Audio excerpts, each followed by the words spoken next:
Live, please. Okay, we're live. Okay, we're calling the meeting to order for May 21st, today, 2026 at 2 p.m. This is a general fund meeting.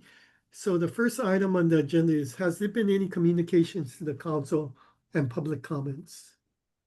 No, there hasn't been any communication, and we invite the public to use the question and answer or chat box to come forward. So we can see it on the chat, right? No one's raising their hand.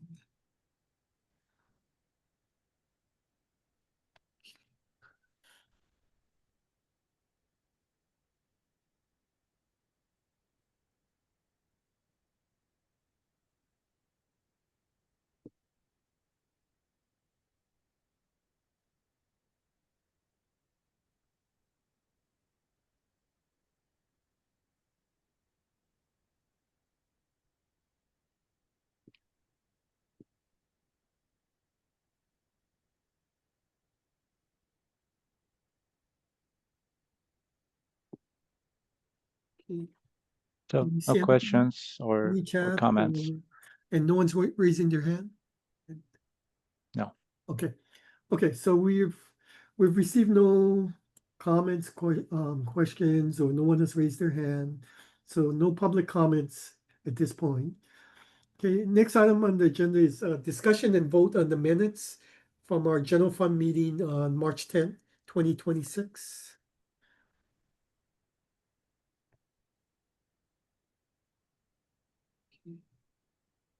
Anyone have comments or want to discuss the minutes? Okay. Any I'll move to motion? approve. Okay, second, any second? Second. Okay. Okay, we'll take a vote on approving the minutes from the March 10th, 2026 general fund meeting. Vice Chair Maynard, Aye. Dr. Bonham, Aye. okay. Council Member Hayashi, Aye. yeah. And then Council Member Hamasu, Aye. Council Member Ostegard Clem, I abstain. I was absent from the meeting. okay, okay. And Council Member Bennett. Aye. Okay, so the minutes have been approved by 6 votes and 1 abstention. Okay, next item on the agenda is a presentation by Dr. Baybars. Dr. Baybars, can I just call you by your first name? Yeah, Dr. yeah, just by bars. Yeah. Yeah. Last name is way too complicated. Is it Karakavali or? It is Karakowali, yeah. Oh, okay. I probably Yeah. botched it up. As difficult as yours. Yes. Can you all see the slides? Yes. Okay. Yeah. Okay. All right. Yeah, I just want to give a brief presentation to kind of show the latest tax collections numbers and give a bit of update of where we stand. This is the final general fund forecast meeting for this fiscal year. So let's take a look. As you know, we start with the top 2 tax revenue sources, the general excise tax, which is about 40% of our revenues, and individual income tax, which is about 29%. So for the first 10 months, as of April 2026, the general excise tax collections were up by 4.6% compared to the same 10-month period in the last fiscal year. And as you may remember, in fiscal 25, the GET growth was 3.3%. So slightly higher growth rate in GET for the first 10 months. Moving on to individual income tax, as you're well aware, and I'll talk a bit about the individual income tax cut bill and where things stand. The fiscal year to date for the first 10 months, we're down by 5.7%. And this is within the bounds of what was expected given the nature of the tax cuts, and previous year was 0.2%, kind of a flat growth. The one thing is the April numbers were relatively stronger, I guess, than one might have feared. There might still be some refunds that are processed, especially for paper returns in May and June. But so far, we are down by about 160 million compared to the previous year. So that's a little better than what our revenue estimates had shown. Now, just to remind you, the biggest bill that is weighing down on these figures, obviously, is the individual income tax cuts, the Act 46 that passed in 2024, and currently its impact is estimated at about 600 million compared to the counterfactual of not having gone through this bill. And by 2026, what we have is the standard deduction amounts have almost quadrupled, and this mainly benefits lower to middle income taxpayers who tend to rely on standard deduction than itemized deductions. And the tax bracket expansion, the first one went through in 2025. So when people are filing their taxes, they might be getting larger refunds, or they actually started to see the impact as of January 2025. We changed the tax withholding tables. So the amount that is withheld every month was also lower. Just to give you a sense of what this tax bracket expansion, or how are those tax cuts playing out, let's take somewhere in the middle. So if you were, let's say, a joint filer making between 72,000 and 96,000, your marginal rate was 7.9% in 23 and 24. And by the time you get to 25 and 26, your marginal rate has gone down to 7.2%. So basically, if you look at even a lower one, for instance, the 19,000 to 28,000, so someone in the around the poverty line, a family of four, let's say, around the poverty line, was subject to 6.4% marginal rate in 24. And in 25 and 26, they will be subject to the 3.2% marginal rate. So everybody has kind of slid down by about 2 brackets. What does this mean? Well, on the left-hand side, so I know I have tons of numbers there, but part of it is a repeat of the previous slide. What we have was in 23, 24, before the tax cuts, the largest tax bracket with the most tax returns filed was the 8.25% tax bracket. So 25.5% of the taxpayers were in this bracket. After the changes, it has now switched over, and then that the lowest tax bracket has now the largest number of taxpayers, the 1.4% tax bracket, and then followed by tax bracket 7, which is 7.6%. So, so to speak, the majority of the taxpayers have all seen a reduction in their tax liabilities, and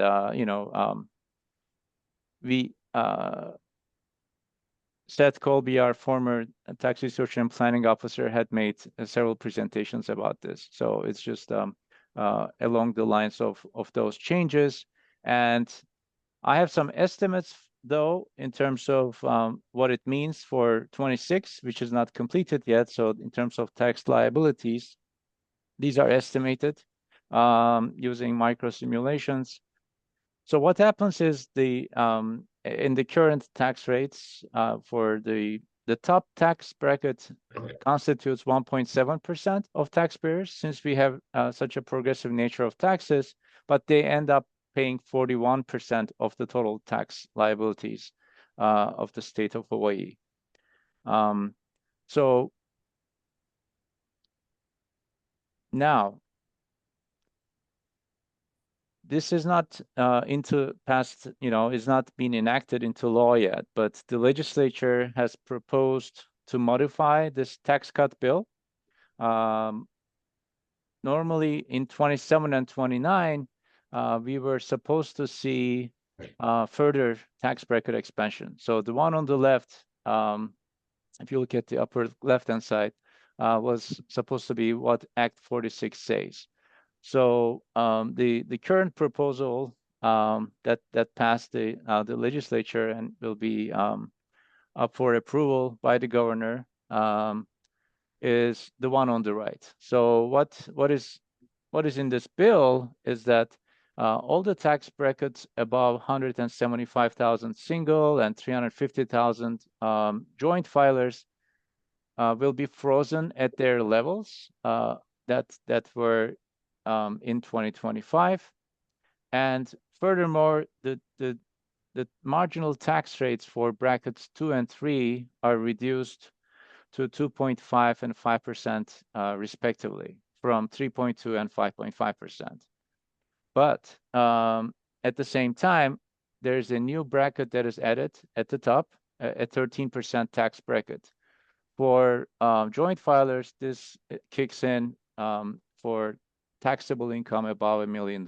So you may call it the millionaire tax, I guess. Do the rates go up for the people over 100? Well, I guess the effect is because there's a delay. Essentially, the people 175 and above are going to pay a higher rate. No, so that's Then that's they a good would question. have Yeah, if right. if Act 46 had continued. Yeah, Right, so they would, oh, I see. But isn't this, oh, in 2020, I see. It's going to Yeah. be, they would have paid But it's still 7.9. lower than it would have been in 24. Right? This is the 25 tax rate, right? Right. So let me show an example. So I think now if I show like a million numbers in one page, it gets lost. So let's take an example. Let's take an Alice family with 2 kids. Let's say I'm making 88,000 Hawaii AGI. So before the tax cuts, their tax liability would have been about $5,000. Now Act 46 would be gradually decreasing that down to about 1,400 tax liability, assuming no change in income. So that represents about a 71% reduction in their tax liability. I was asking about the 175. I guess the effect of the delay is they don't get the benefit of the decrease. Because they would have paid 7.9, but without the current law taking effect, if it's postponed, they're now going to pay 8.25%. It's just freezing the rates at last year's rates. Yeah, so I mean, if you look backwards, it doesn't change. But if you look what's under current law, looking prospectively, they were going to get a lower rate, right? But it's not going to take effect. So to answer your question, let's see. So we're looking at next year is what you're saying. So if the current law stays intact, Act 46, their liability would go to 2,481. The proposal, the SB 3125. It's apples and oranges. I was talking about the 175. Yeah, we're gonna get there. So but we're gonna get there. But so that's what Carl and I were talking about. Right. Yeah, I was trying to understand kind of what you were saying, that basically, if you look backwards, it stays the same from the current law. But if you look what was expected looking forward, they don't get the benefit of the tax decrease. Rather, it stays at what they are currently. They do get a little bit still tax decrease. So that's what I'm going. Yes. Because when you show that chart, everybody gets still. So everybody still does. The idea is, sorry to interrupt. When you change the marginal rates, right, for lower brackets, that affects everybody. So even if you're making more than 175, even if you're making 300,000, you still get a tax cut. So it's mixed though. You get the benefit of the run up to it's 11,490 versus 11,547. So you get that benefit, but at the same time, going the other way is you're taxed at 8.25 versus 7.9 on anything over the 175,000. That's why I wanted to show some examples. Even if you're making 175 or 750, Yeah. you still see a tax cut. It's just a smaller amount. So the biggest tax cuts will be for lower income earners. So in this case, I took the example of an Alice family. Actually, the proposal gives them even a bigger cut, but it's somewhat mildly more tax relief. So like instead of 2,400 liability, they would have 2,300 liability. So a modest, even more tax relief under the new proposal. But let's take an example of, okay, so your 175 example. Let's take a family of Can two. you turn back to the chart, the previous chart? This You one? can quickly tell by looking at the next bracket, you know, what the tax is. So it's 15,497 for 225, and it's 15,615 at 225. So in other words, overall, if they're kind of close to the 225, they end up paying a little bit more.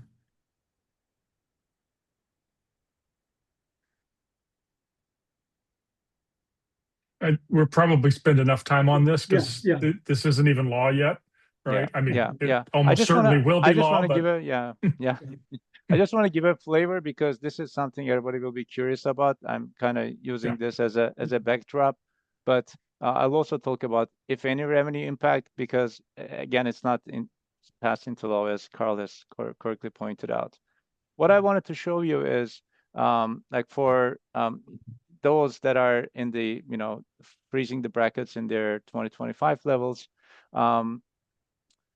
those families also continue to see a positive impact. So this is a family, well, making 250,000. So this is not above 350. So this does continue to have a sizable impact.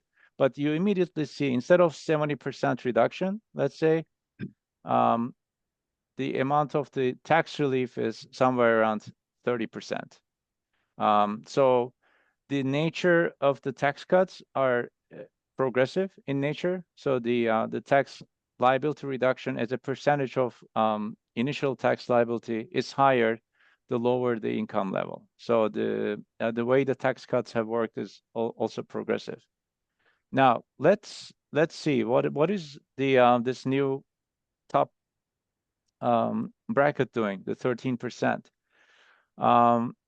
Under Act 46, the amount of the reduction would be somewhat modest. Let's say by 2031, that would still be about a reduction of 14%. What is happening with the new bracket being added is going from 26 to 27, the tax liability actually goes up. So someone making, someone with an income level of 1.5 million would be paying higher taxes in 26 than they would be in 2025. However, this is still less than what they would have paid before any of the tax cuts.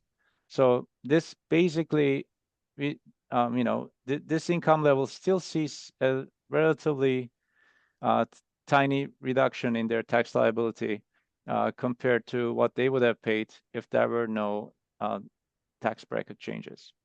Yeah. Okay. Next one is where do we see the actual impact is actually the really high income earners. Yes, this isn't law yet, so like Carl suggested, I think if we could kind of move to it pretty quickly. Yeah.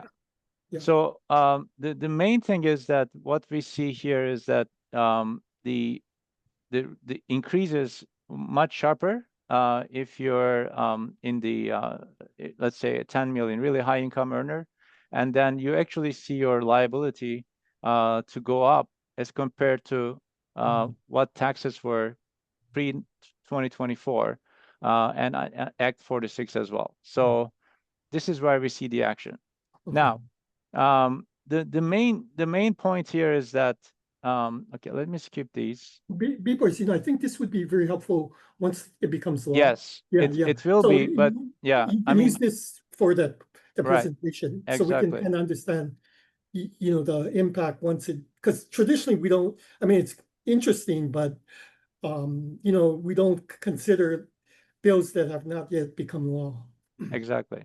Yeah. So that will be my point, but I figured there would be some questions and curiosity about this. So I'm Yeah. kind of using this as a FYI kind of a situation, and also to point out the fact that the impact of all these changes at the end of the day is about 100 million.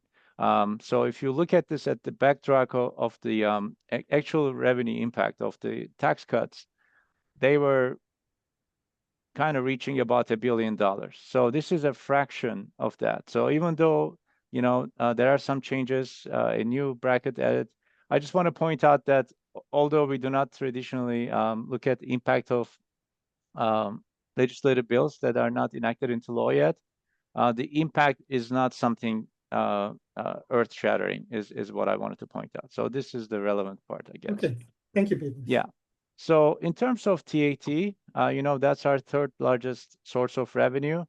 With the new 0.75% increase earmarked for environmental climate impact fee aspect, we do see the impact of that, despite the fact that we're not taking the cruise ships part into account yet. You can see that as of January and February, so the TAT collections have been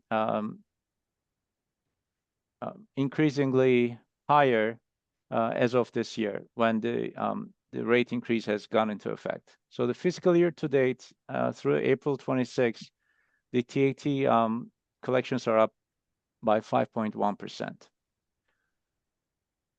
Finally, we have not talked about corporate income tax recently. It's you know, it's relatively small and it's highly cyclical, as you know. The collections in fiscal 25 were down by 17%, which was pretty much in line with the national trends.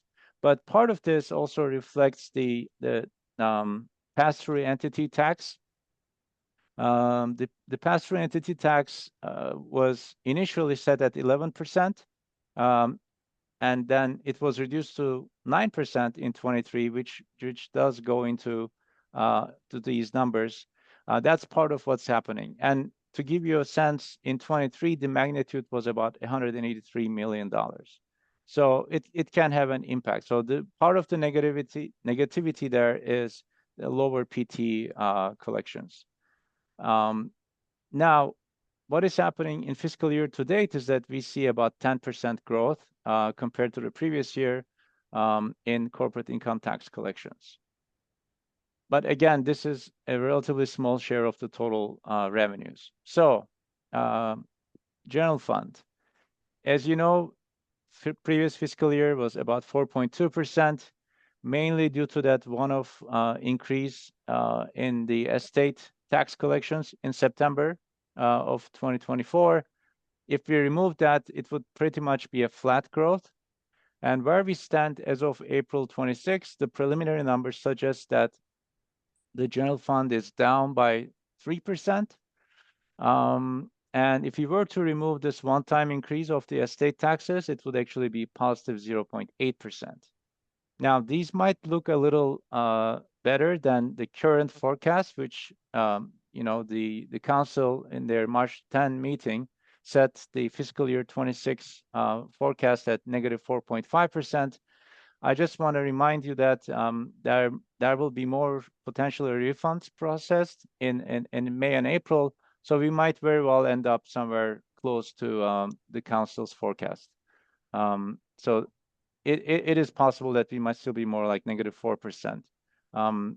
We have not processed the paper return refunds for that were submitted in April yet, but it only constitutes about 7 to 8% of all the returns. So it will have some mild impact, but we don't know as of yet. So the good news is it seems to be on track. It's it's a bit more positive than expected.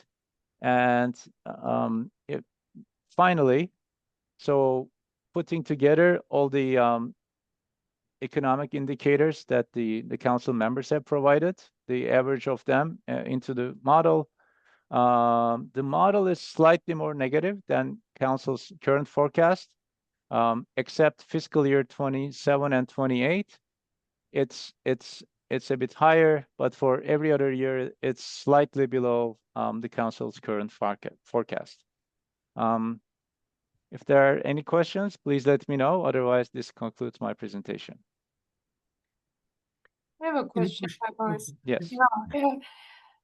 Was there some declaration that people who were affected by the Kona storms did not have to file on time, or I'm just wondering if there's something connected with that that could affect both the refunds and the tax payments that we usually see in April. So what that did is it's at the for Hawaii state taxes, the penalties and interest are waived until August. But if you have a liability, you're still expected to pay.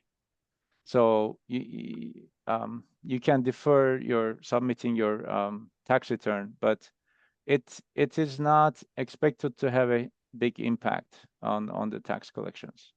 It will have some impact, but not a big impact. Do you have a count on where things stand through April compared to previous years in terms of filings? Yes, it's a little lower.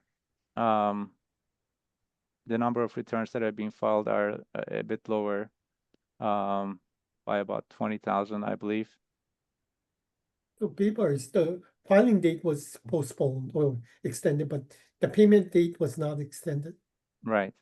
Okay, so we still should get the money, but we won't get the returns until August. Basically, the penalty and interest are waived, so that effectively means, yeah, They can pay by people would, August. yeah, people would wait to submit their returns, but they need to fill out a form. There's an online form. They need to indicate that they're affected by the Kona storm and choose a reason why they're not able to submit their return and whatnot. And the information is on our website.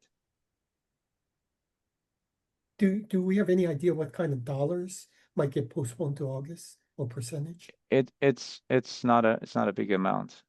We're talking about 500 returns or something.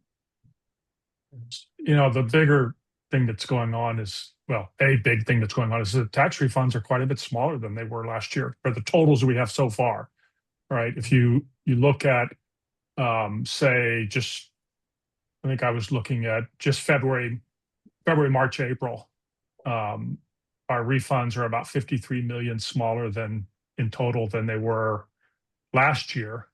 And roughly 40 million smaller than they were in 2024. And then it's true that there's more refunds to come, and these can swing pretty, you know, it's not uncommon for them to be sort of surprises, but the bulk of the refunds are always in April. And the May and June numbers tend to be something like 50% of the April numbers, if that much, right? You tend to get about 170, 180 million in April, and in May and June, it's more like 100 million. And then the other thing that I kind of found interesting in, so in Baibar's presentation, you know, he pointed out that the average over the whole year, over the whole fiscal year through April, if you take out the estate tax, then total general fund would have grown by 0.8%. And if you look at the general fund, you know, the year-to-date general fund year over year, right? We saw the big hit in in September of last year when that state tax year over year was showing up, and every single month, right, in September of 2025, the year over year general fund was at minus 14.5.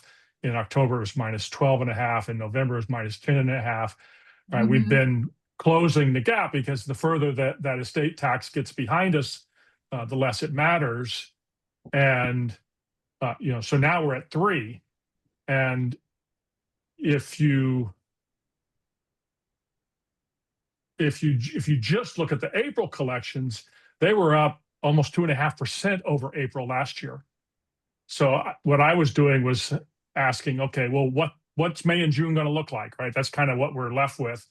And if May and June looked like the average month without the estate tax, so it was up 0.8%, or if May and June looked like it was the same as April, which was up almost 2.5% year over year, then you end up with a fiscal year number that's pretty close to between 2 and 2.5%, right?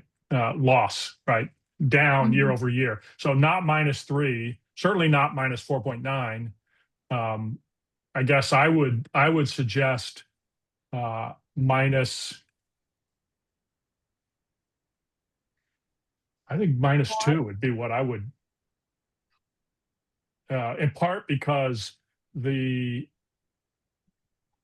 effects of the war and the price surges that we're seeing in the very immediate term, I think those are going to add to our tax revenues because people are paying more for gasoline there. And if you're someone who gets an electric bill, you saw it in the jump in the April bill, and food, basically higher prices that everybody's paying is resulting in more tax revenue in the very short run before you start seeing demand destruction.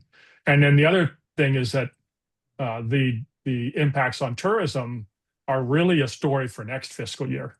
The start to this year was, notwithstanding the Kona low and the impact on spending in March, the start to the year has been kind of ridiculously strong.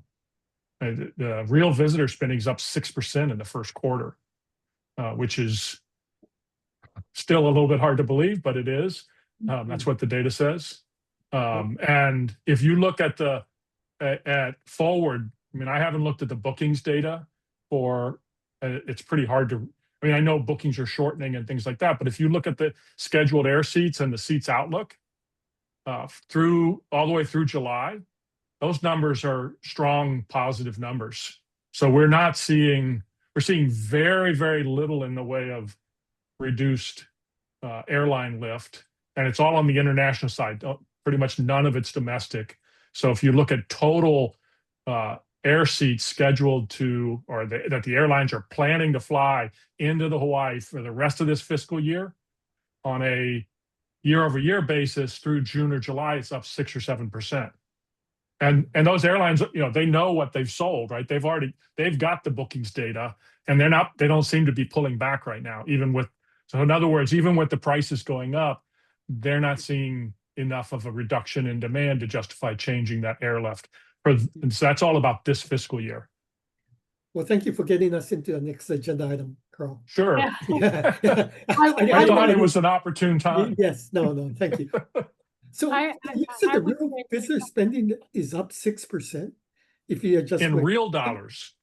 Oh, Yeah, so it's up even more in nominal because the inflation numbers have been pretty strong the first part of the year, and it's even before the oil shock they were growing pretty rapidly. What do you think is accounting for that? Such an increase in real. All those people in the $1 million income tax bracket and higher, except from the continent. That, I mean, honestly, I don't. If you look at the sort of typical visitor to the state of Hawaii, they have a household income of 100, and I would say the median is probably about 125,000, and so half of the visitors are quite a bit better off than that, right?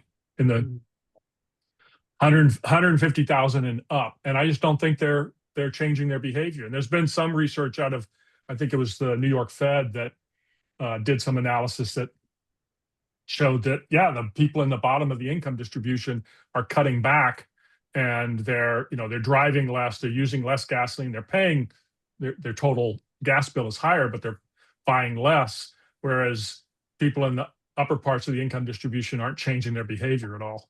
They're just paying the higher costs.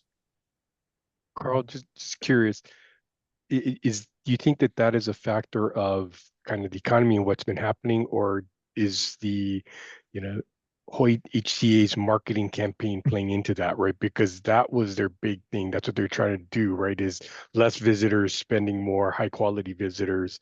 Do you think there's any correlation there, or is it just more the economy? I think it's luck. I think it's the economy. I mean, because we've been talking about this same story for the last 40 years. That's probably too strong, but the last 20 years. And yeah, my take is it's the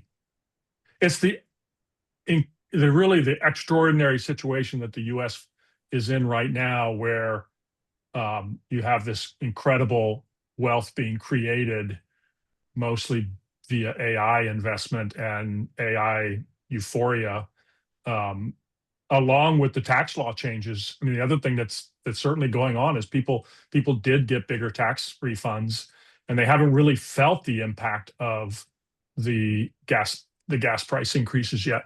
They're going to, but it's just now starting to come home to roost. From what I've heard from some conversations with airlines, is that really the premium seats and the first class seats, they're full. You look at what the airlines are doing, they're scrambling to add more and more of the higher end product, because that seems to be the direction that the US consumer is going. So Carl, I think also the University of Michigan, their consumer sentiment thing is really, that's where they're showing it a lot, the top tercile of stock holdings. Yeah. That they're not showing that thing. But so my question though is like, so is this an outlier? Is this sustainable? Is it like, Well, in our last forecast report, we forecasted that visitor spending was going to come back down again, like on a per person per day. We were not anticipating that this was a permanent change in the economy. We're still not, but we could absolutely be wrong. I would add a couple of things. I did, in fact, right before this meeting, I opened up all the preliminary statements. Carl was saying, every month since September, it's gotten better and better. So this last one at -3%, I think that certainly is a trend that is welcome, and the GE tax and the TAT taxes are very strong. Going back to Bybar's point, we may be seeing one outlier is that income tax for individuals, which is down 5.6%. So if we see more, as you were saying, Carl, we haven't seen as many. Just looking at refunds, we might see a lot. We're at what, 685 million year to date versus last year 777 at this time. So that's a pretty big swing. So we may see more of that coming through in April, May. So that's one reason why maybe a little bit tempering your 2%, -2%. But the other thing that I have a hard time with the spending numbers, and I'm not sure if that's I understand. really, but there is the wealth effect too. The stock market is up so strongly that I think that may be affecting people, and whether or not they want to travel and feel okay traveling. It's really remarkable what's going on there. Yeah, I take your. Obviously, we could see some bounce up in the tax refunds in May and June. That's definitely a possibility.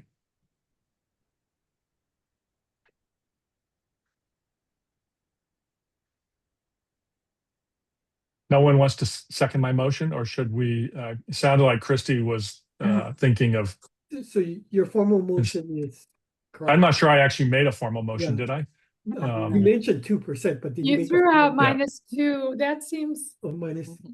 that assumes everything goes right for the next 2 months. Yeah, I mean, -2.5 is, so if we grew in May and June at 0.8%, that's just the average for the fiscal year without the estate, then we would end up, by my calculations, we'd end the year at -2.4.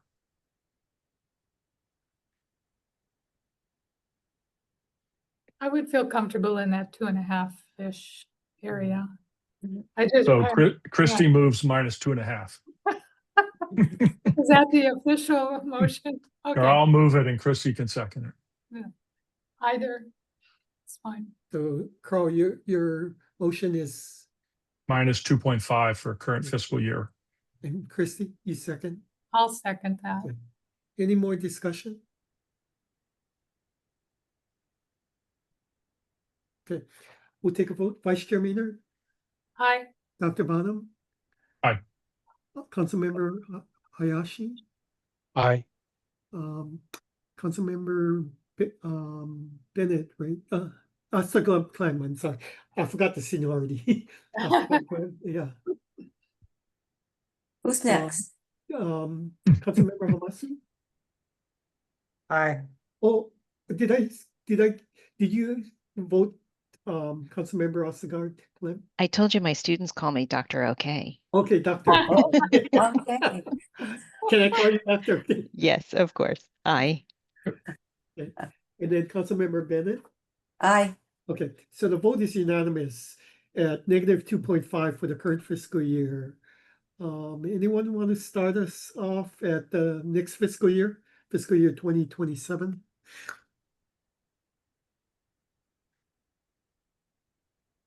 That's a lot harder.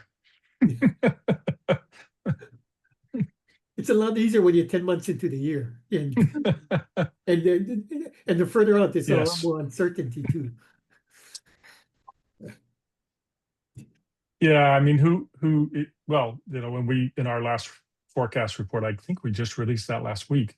I mean, what we've been doing is, we adopted a baseline forecast based on an oil price scenario that essentially means that for that baseline to be true, the strait would need to reopen sometime in June, maybe very early July, and in that scenario, we think that Hawaii would probably avoid. We'd see a slowdown. We would see a hit to tourism in mostly by the end of 2026 and into 2027. In our forecast, visitor spending in real dollars starts to decline from its peak in Q1 and declines all the way to Q1 of next year and then rebounds. And we end up with about 1% Hawaii real GDP growth for the full year. So that's a hit of growth of about 0.7%, and then inflation jumps. I noted that in the council's consensus forecasts, a couple of things. One is that nobody built in much of an inflation boost in next fiscal year, which surprised me a little bit. Right? The council's forecast, the consensus forecast, is 3% for 2027 and basically 3% for 2026. And in our forecast, it goes from 2.9 to 4 between 26 and 27. And then there's one other thing I just wanted to comment on the council's forecast, is that I think that I'm wondering if people are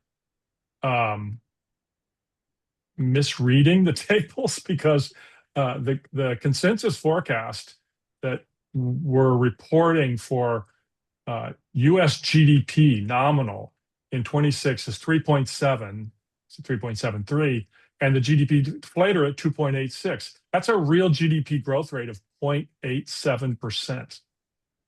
And we've already got data for 3/4 of the fiscal year, and it would be very hard to get a real GDP growth of less than 1% for the fiscal year. I think our forecast for the fiscal year is more like 2.3%. So I'm wondering if people are putting their real GDP forecast in the nominal column. Just a heads up. Actually, that's kind of what it looks like. That the nominal GDP response is actually what people think is real GDP.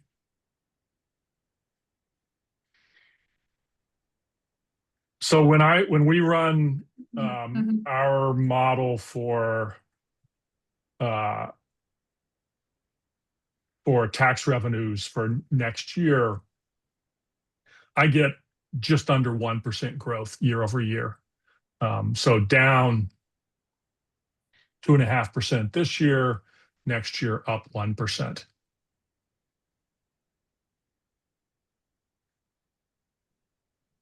So you would decrease our current forecast from 2% to 1%, keeping in mind the base goes up from the current year. Yeah, yeah. Yeah, and it's not exactly apples to apples. In my model, the general fund forecast for this year would have been minus 2.2, and then I get 0.8 for next year. And so something in the current council forecast for next year is 2.4.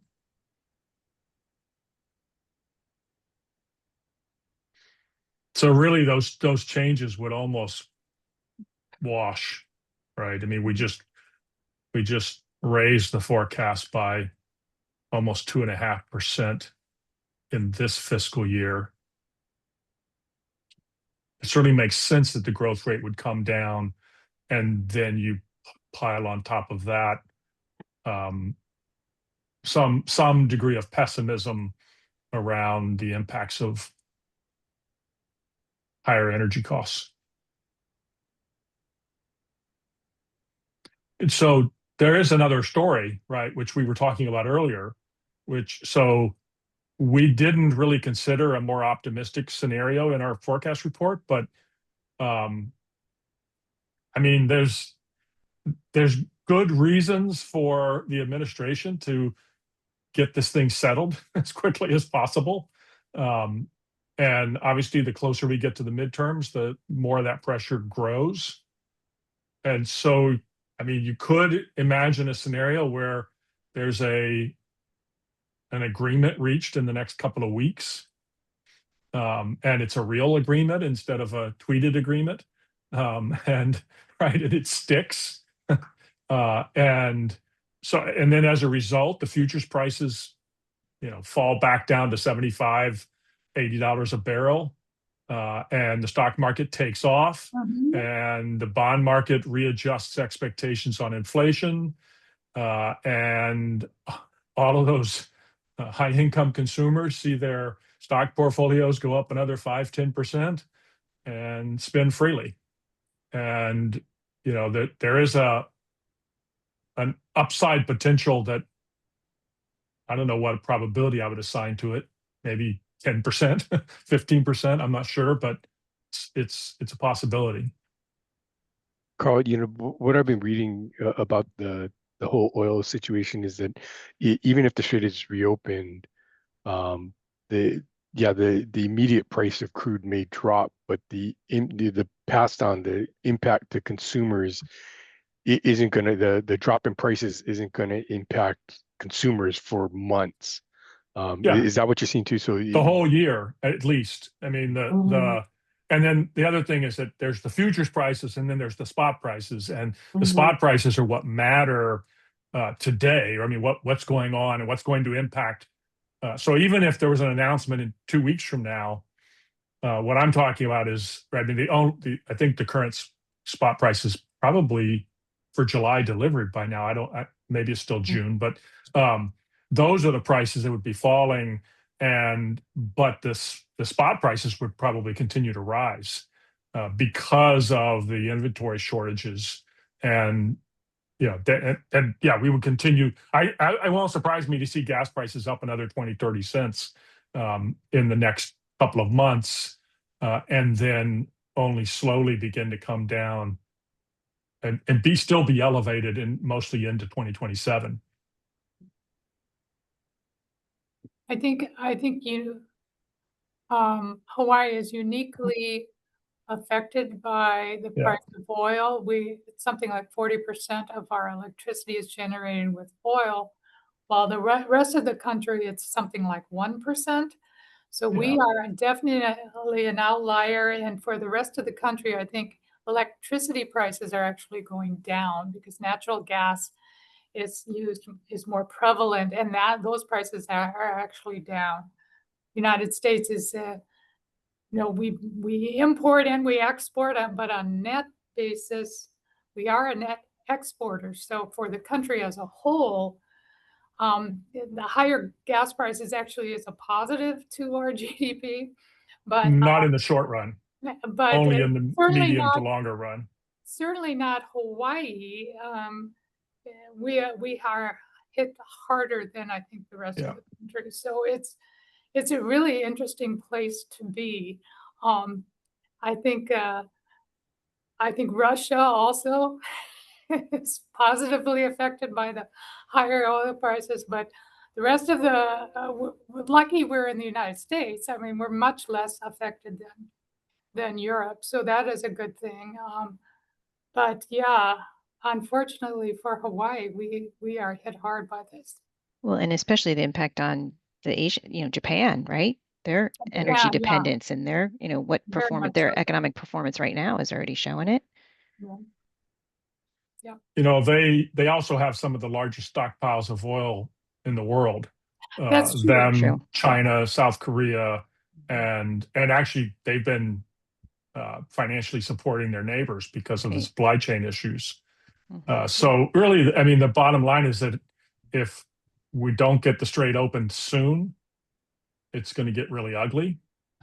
If we do get the Strait open soon, it's still going to have impacts. But and the optimistic story I was telling was just to kind of point out that we're in this sort of weird world where you can see, half the population struggling and still see strong GDP numbers and still see strong visitor spending numbers. Mm-hmm.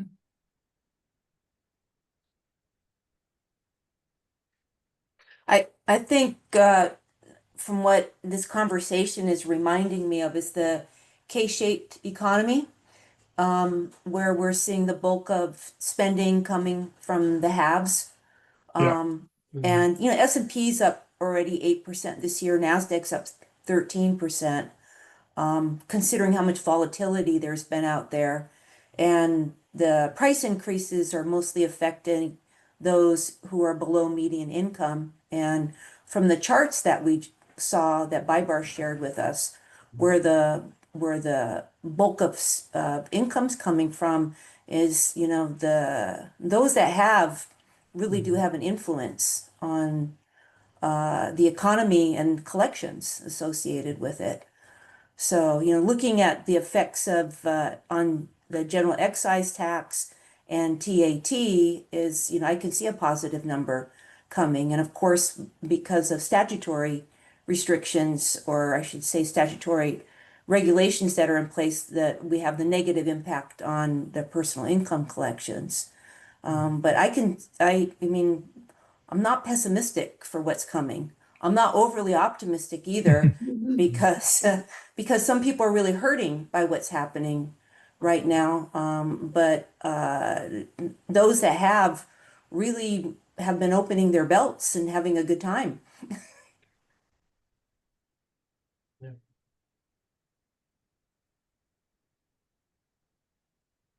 So Carl, did you make a motion at 1%? I was gonna let Christie do that.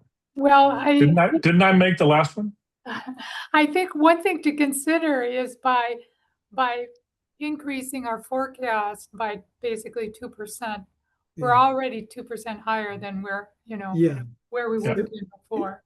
so if we go at 1, we really, or, It's really like going up 3. yeah.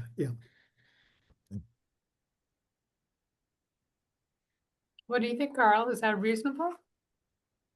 I mean, I'm just reporting what came out of my model. It's and I mean, really, plus or minus 1 to 2% around those numbers is all reasonable. So, I mean, 0 would be, I think, would be perfectly reasonable. We are, so I'm not advocating that we shirk our responsibilities in some ways, but we're going to get another cut at this before the budget bills have to be drafted. Right. So we'll get a cut at this in August. When's our next meeting? September. Probably September. beginning of September usually. Yeah. So that's really an important meeting because that's, I think the next meeting is December, and that's kind of too late for the governor's budget bill. But Usually the it's September, January, beginning of January, we have the next. yeah. So the September meeting is, and we obviously will know more. I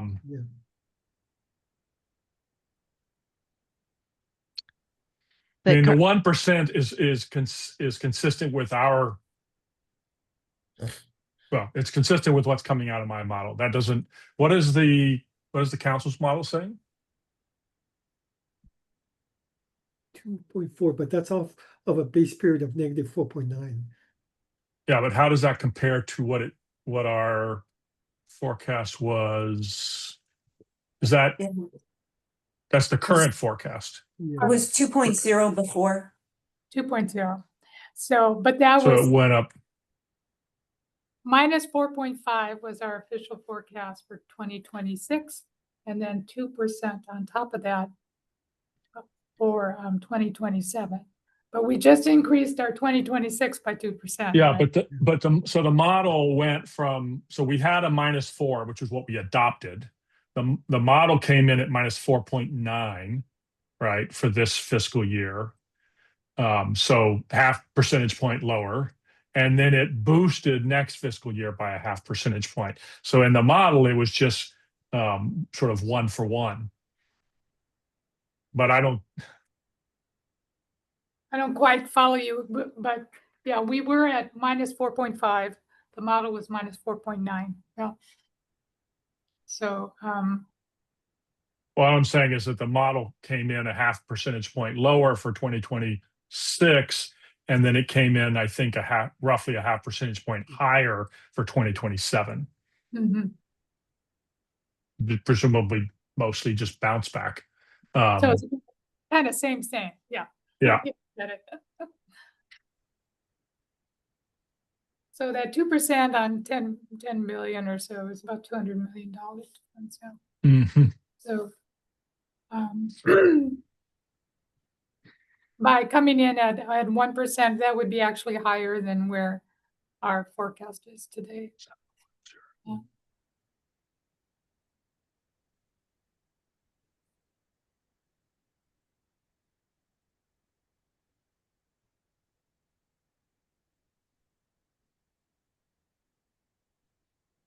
So our earlier forecast was basically 9.7. Yeah, and if we were at 2.5 for this year, -2.5, then another 1% would get you to about 9.8. Yeah.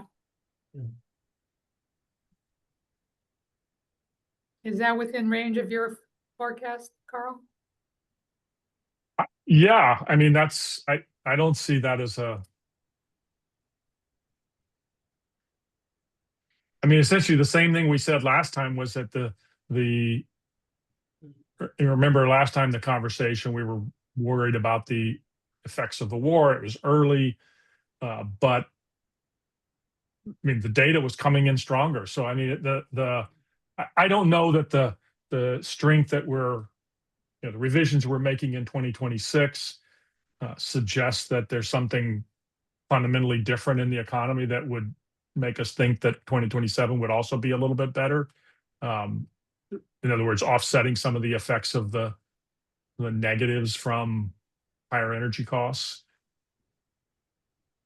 And look at the numbers. The forecast is incredibly uncertain. I mean, it could be -1, it could be +3. I mean, anything in that range, I think, is defendable. Well, shall we say +1? I heard a motion. I'll second that. I'd like to hear some comments from the two council members that haven't spoken up as much. Dr. Ostergaard Clem, what are your thoughts? Oh, it's Sure, so- Dr. O. Oh, Dr. Okay. Yeah, Okay, yes. So no, I had a question for Carl, just because, I read through your report, Carl, and everything. And so I think, it was almost like you were casting some doubt on 2027, just that there would be slower recovery, maybe not till 2028. But maybe what are some of the things that are not going to, I mean, we have so much uncertainty. I didn't make it to the last meeting. I went back and watched the recording, and like, that's exactly what you guys were saying, the whole March 10th meeting. There's so much uncertainty. So what are some of the things that we think are going to be pretty much the same? Construction, right? I think maybe we're thinking that construction's kind of jobs. Like, what are some of the kind of things that I mean, everything's based on uncertainty and on the price of energy, but what are some positive things or something that at least is going to remain pretty steady?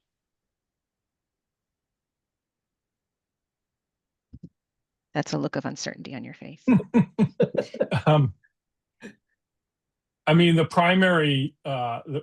primary thing that's sort of a negative in our view is really anything related to tourism over the next 9 months, basically, and then by the second half of next fiscal year, in our forecast, the tourism situation would improve, essentially bouncing back a little bit as costs start to wane.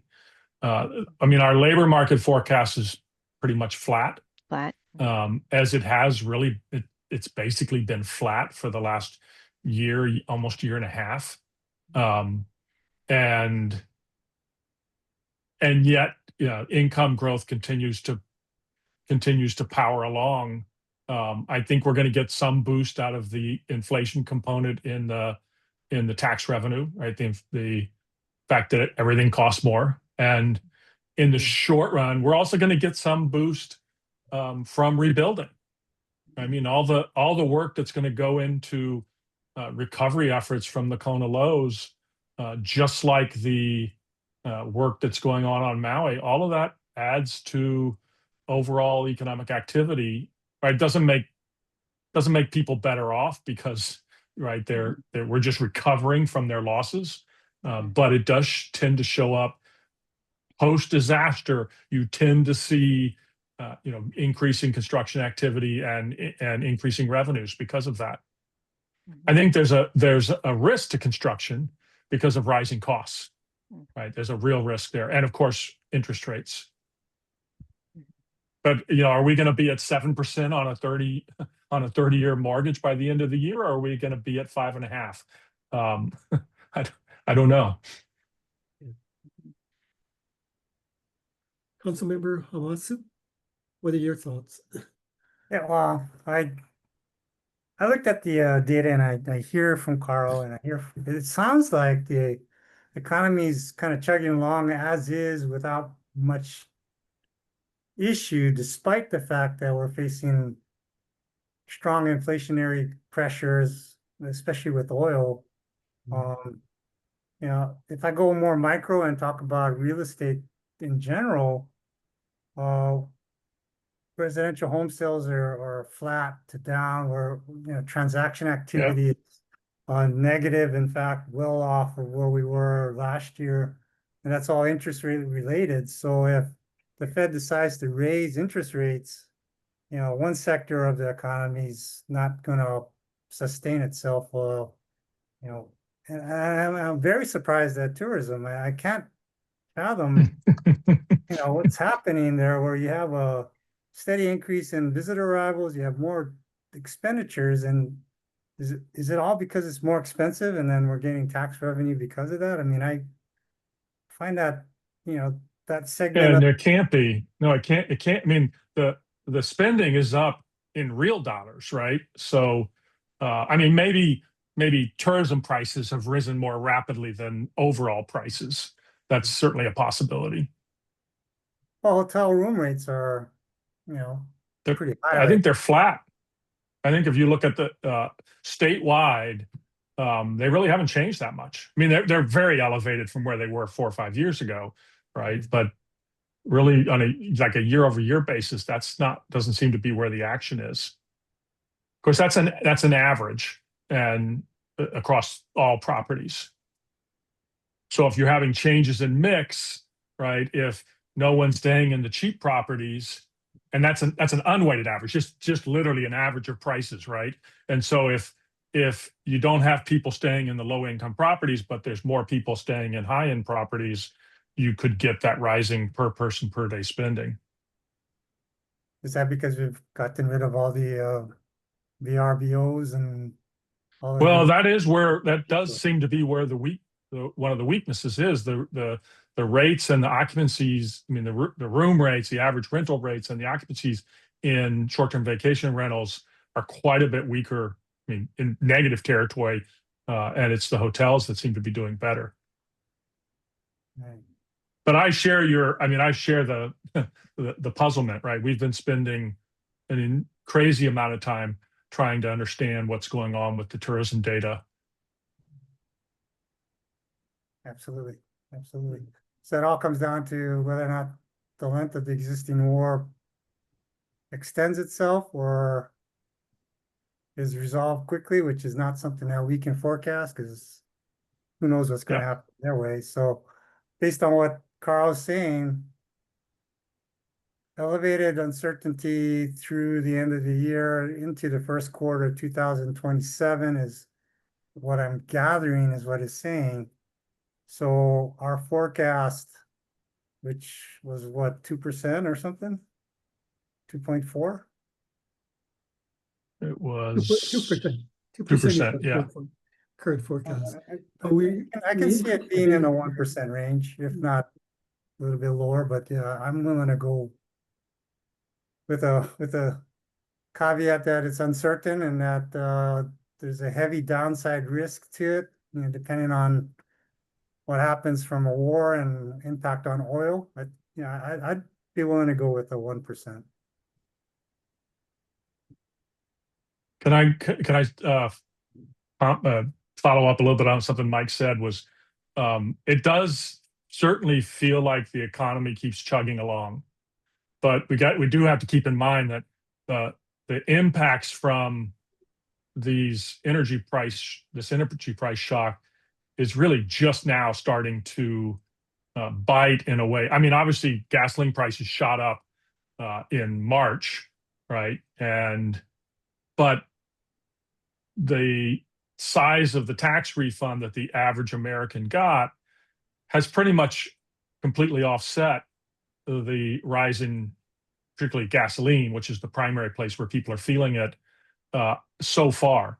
But we're running out of that tax refund right now, and the bite will start to hit as we get into the summer. It should start to hit, but then it goes back to the K-shaped economy and whether it hits the people who are doing the spending in Hawaii on the tourism side. Obviously, it hits the households of Hawaii pretty hard.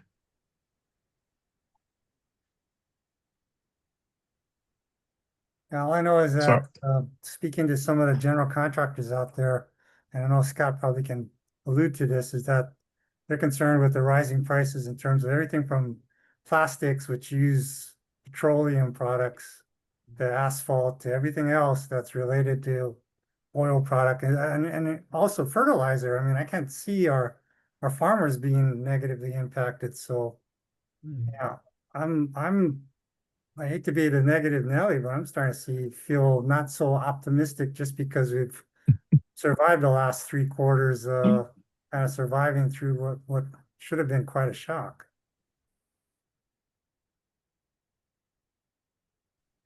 That's a good point. The oil shock's not happening in isolation, right? It's piling on top of the tariffs and the Kona lows, et cetera. Yeah, the Kona lows, and then the new forecast I was telling everybody before I was listening to the governor's public press conference today about the hurricane season that's expected to be more active than usual for the El Nino. But I also have some skepticism too, because I kind of feel like that increased amount of spending and, you know, higher expenditures per tourist is just more of a short-term kind of thing. I don't know. It seems to me that it's an anomaly. Look, there would be nothing wrong with adopting a number like 0.5%, or, you know, the 1% is not magic. It's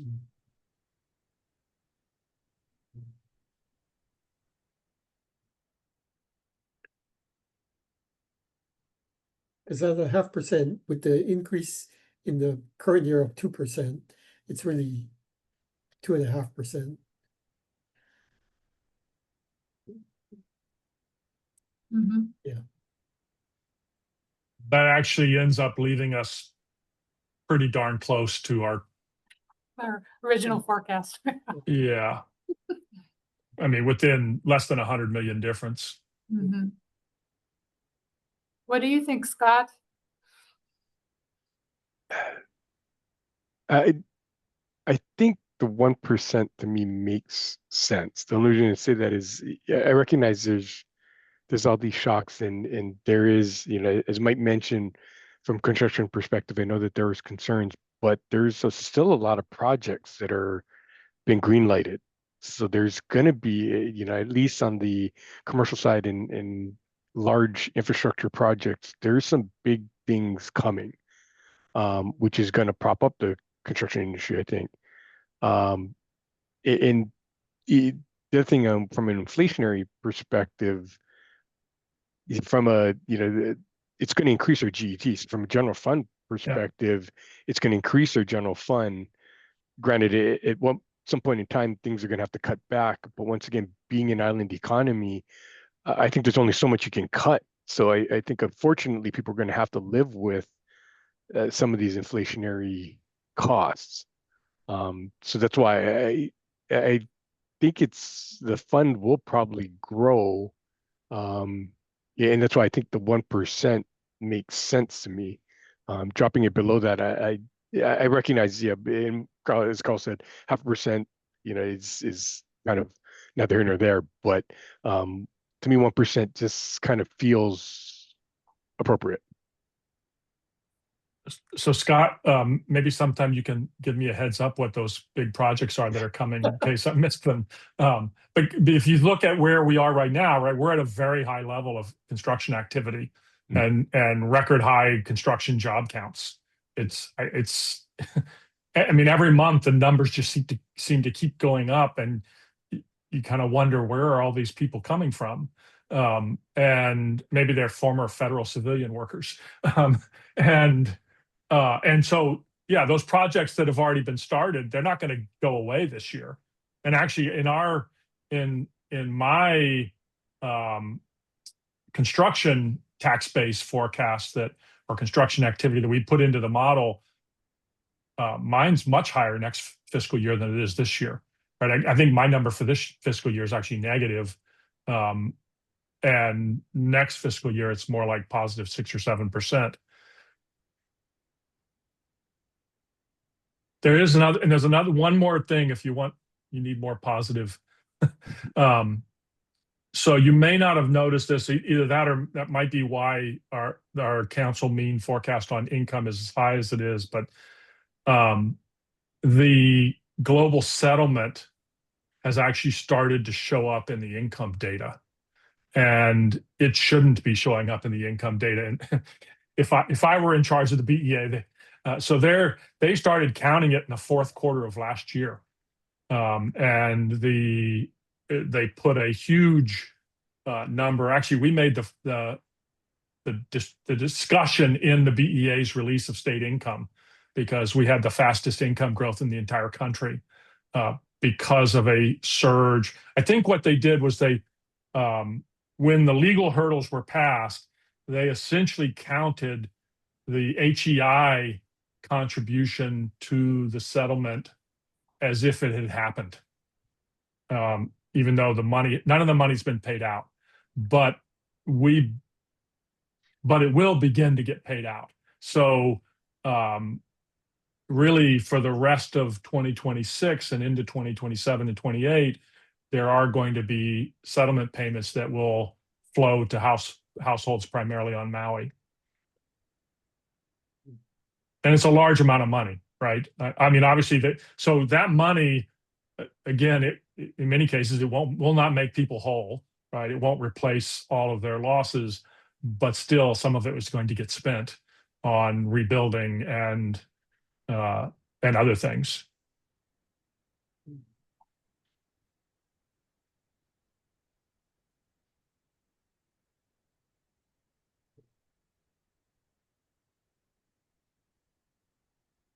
Well, I'm okay with I'm okay with the 1%, given that there's some positive along there. Councilmember Hamasu, any thoughts?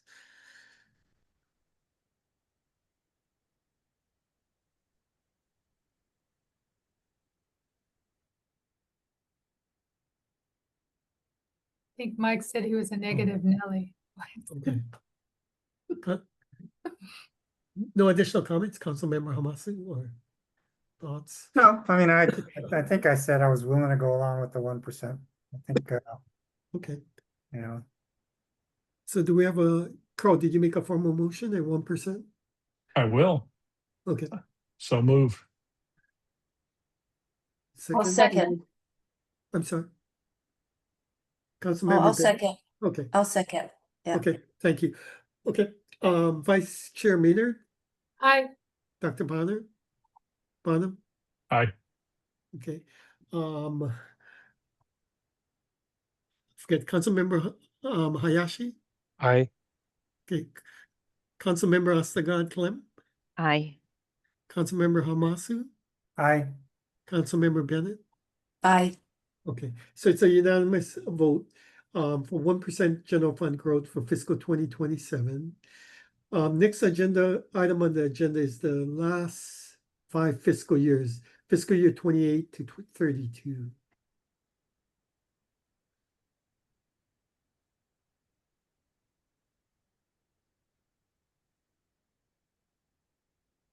Anyone want to start us off on those years?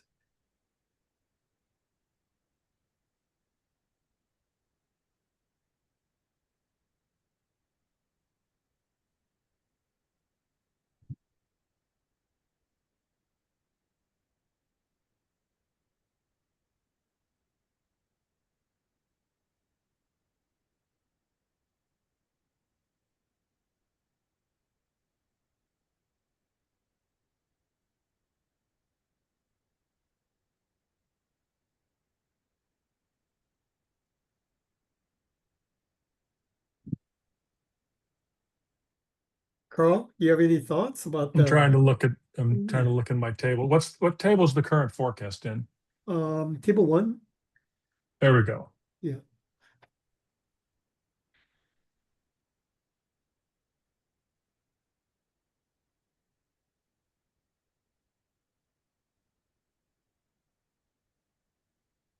I mean, the out years look fine to me.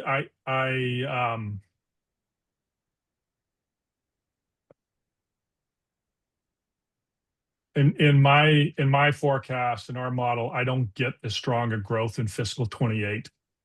But 29 and beyond, it's pretty similar. What do you get in fiscal 28? 1.6%. So 0.3% less.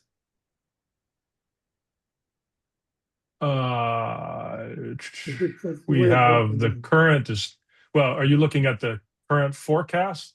Oh, I Yeah. see. I'm sorry. I was looking at the model forecast. So yeah, it's actually, so yes, I would just say the numbers are the same. They're very, very close. I would be happy with the numbers that we used last time, 1.9, 2.5, 1.8. If anything, I would be inclined to, so we haven't, in our forecast, we have not yet introduced any kind of assumptions about productivity growth increases coming from AI. And I think that's perfectly appropriate for 26 and 27. But I think when you get out to 28, 29, 30, there's going to be some gains. I think they're going to be net gains in productivity that will raise our forecast a little bit. I'm not talking about, large changes. So can I just ask, so it's 1.9 in 2028, 2.5, 1.8 in 2030, right? Is that what you're reading? And then up to 3.1 in 2031? Yes. 1.9. So are we talking current forecast or? Yeah, I think, yeah, well, yes. Right. But I'm just wondering about, was there the dip in 2030? Well, the dip in A little bit. 2030 is coming out of the tax. Okay, got it. I'm pretty sure that's coming in the that makes below the sense. line adjustments. Yep, Was makes there- sense. Was there another increase in 29 BMRs or that impacted the fiscal 30 year? Yeah, that was as Carl pointed out, from the tax the relief bracket package. adjustment. Oh. By the way, there's a question in the Q&A. They just want to confirm that it's 1% growth forecast for fiscal year 2027. Yes, it is. And then they're asking, so it previously was 2%, so is it 3% now? So the answer is no, it's No. 1%. So 2% has been revised to 1%, revised down to Yes, 1. but the base period went up 2% the current year, so the effective increase is 3%, but the Right. nominal increase is 1%.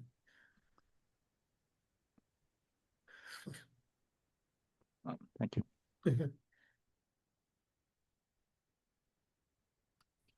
What were we talking about?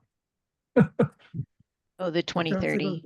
Oh, I mean, Which in my makes sense 'cause- forecast, I don't have those wiggles because I haven't built in the year-to-year tweaks in the tax code.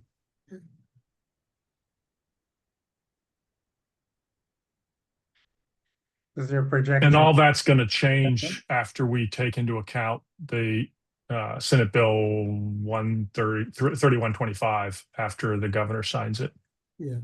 in our we'll next come back meeting. That's in table 2B, where you see the rate cuts, yeah. Yeah. So when we come back in September, we'll have to factor in that new law. Mhm. Sure. I would be okay leaving the outlier out years the same. Is it a motion? That's a motion. I'll second. Baybars, I was, Baybars. Yes. I have one question. So our input mean forecast you got for the council, that's below the line, right? So that's factoring in the current tax adjustments, right? No, so the way it works is your forecast goes into the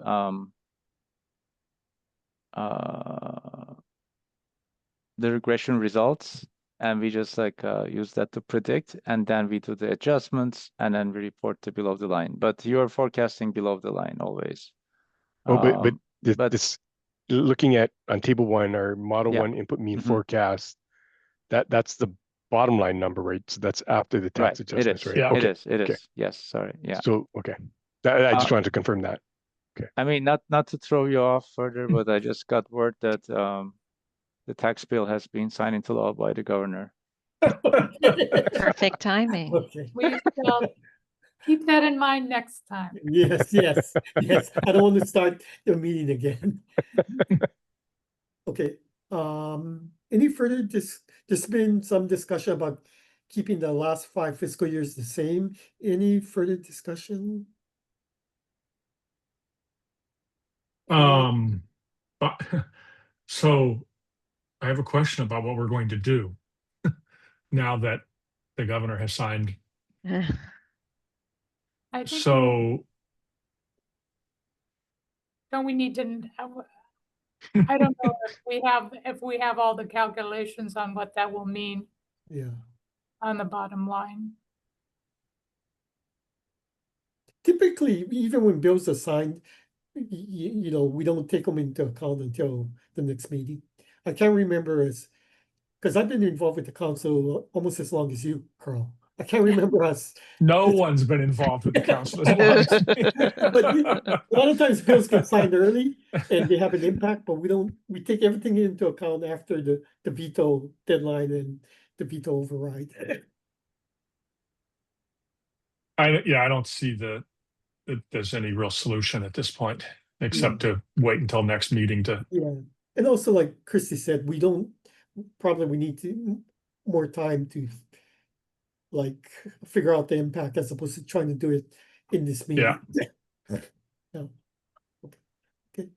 Yes, one So- question so- I have can be, next meeting will be TPI forecast though. Yes. Right. Would yes. you like Just me need to provide an update of tax law changes, although it wouldn't be relevant for TPI at that get meeting relevant to the TPI? It's not I mean, until September? as a compromise? That one Um, will be in late July.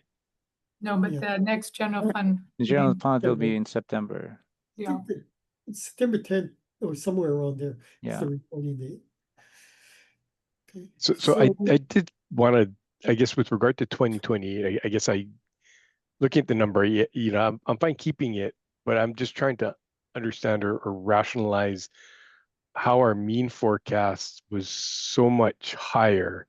And there's that spike, knowing that if it is below the line, it's reflecting the prior tax cut, yet it's almost doubling. In looking at the distribution, even the lowest one was still 0.5% higher than our prior forecast. So does that suggest that we all feel that the economy is going to recover more in 2028 than what our prior forecast was? I think we also have to take into account, Scott, that we are looking at, I like to look at the dollars. Mhm. Because if you're looking year over year, it depends on, if the prior year was forecast to be maybe unusually low, or we started lower, but we're ending up in kind of the same place. Yeah. We do see in the growth rates in the council mean, we see a jump in visitor arrivals, but that's about a slow growth in 27, negative in 26, and then a bigger jump in 28. I'm not sure I see anything else that completely jumps out as why that number is doing that. But to Christy's point, I think that's a good point, because looking at the actual dollar amount, it's pretty close, 150 million difference. So it's not, we're not talking hundreds of millions. It's relatively close when you look at the dollar amount. So yeah, that's a good point, Christy. And basically with our current forecast, yeah, it's okay. Yeah. Sorry. It's all good. Okay. Do we have any motion for the last 5 fiscal years? I think I I made a think motion. Christy made a motion to leave them the same. And I Okay. think I second it. Okay. Any further discussion? Okay. Okay. Sorry. Okay, we'll take the vote. Vice Chair Maynard, Aye. Dr. Bonham. Aye. Councilmember Ostergaard Clem, Aye. Councilmember Hamasu, Aye. Councilmember Hayashi, Hi. and Councilmember Bennett. Aye. Okay. And the vote carries unanimously. to keep the forecast the same for the last 5 fiscal years. And I'm trying to look at the agenda.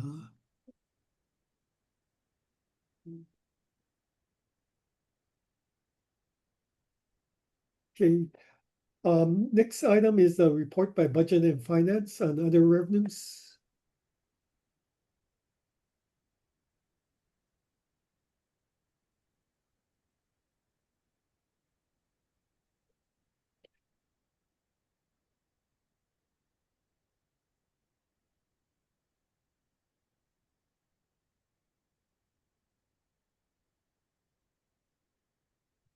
Good afternoon, Chair and Council members. This is Greg Hiratagoto from Department of Budget and Finance. Good afternoon. We have provided you our report of revised projections of the general fund, non-tax revenues, non-general fund, and non-tax revenues since the last meeting in March. The revenue estimates were prepared by departments in March and April and were based at point in time assumptions made by the program and department staff. Our report includes a summary of significant changes. I'd like to highlight a couple of them. So first of all, can you see my screen? Yes. Okay, so on table 2A, this is for general fund non-tax revenues. In the category of use of money and property, there is an increase in FY27 of, this is due to a projected increase in estimated interest earned on investments in the state investment pool. And it's about $48 million. The next one I'd like to highlight would be in this table 4A, which is for special funds, special fund non-tax revenues. The item I would like to highlight is charges for current services and utilities. So actually in FY26, we're projecting a decrease about 40 million, 39.1 million. This is due to delays in wharfage payments at the Department of Transportation. Not sure why that's happening, but next would be table 5A, which is the other than non-tax revenues. This is for federal grants. For federal grants, we actually have decreases in FY26 and increases in FY27 due to actually extension of the timing to expend grants for transportation-related equipment and infrastructure at DOT. I guess the decreases in the out years are actually due to revised projections for research and training grants at the University of Hawaii. So I guess they're projecting less grants available for those type of items. And lastly, for charges of current services, we have an increase of about 95 million in FY26. That's actually due to a revision of what's actually being, I guess, collected for refunds on or for rebates on prescription drugs and performance guarantee payments for our medical and dental plans at the Employer Union Health Benefits Trust Fund. And that's all I had to highlight this meeting. Any questions? Okay, thank you. Thank you. Okay. Any motion to approve BNF report? So moved. Okay. Any second on the motion? Second. Okay. Any further discussion? Okay, we'll take a vote. Vice Chair Maynard, Aye. Dr. Bonham. Aye. Okay. I think Scott, you're actually next, right, in seniority. Councilmember Hayashi. Aye. Yeah, Councilmember. I apologize for forgetting. Councilmember Osaglin Clem. Aye. Councilmember Hamasu. Aye. And Councilmember Bennett. Aye. Okay, so the vote is unanimous to approve the report by Budget and Finance.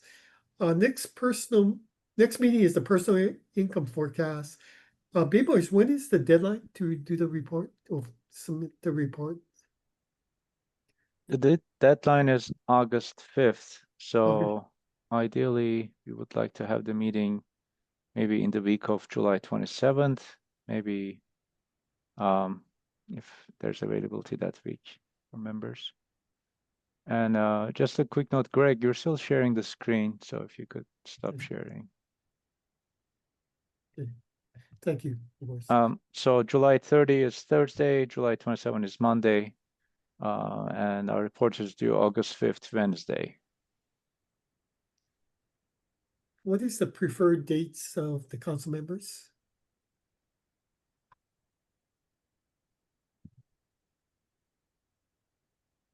And the 30th, the Thursday works for me, Okay. or, August- yeah, or Tuesday.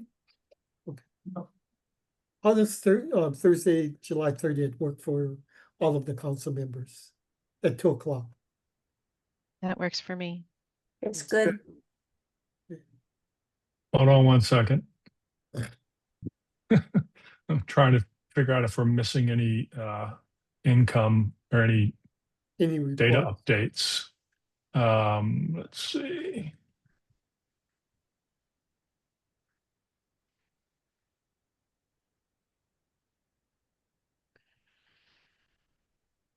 We'll just take a second.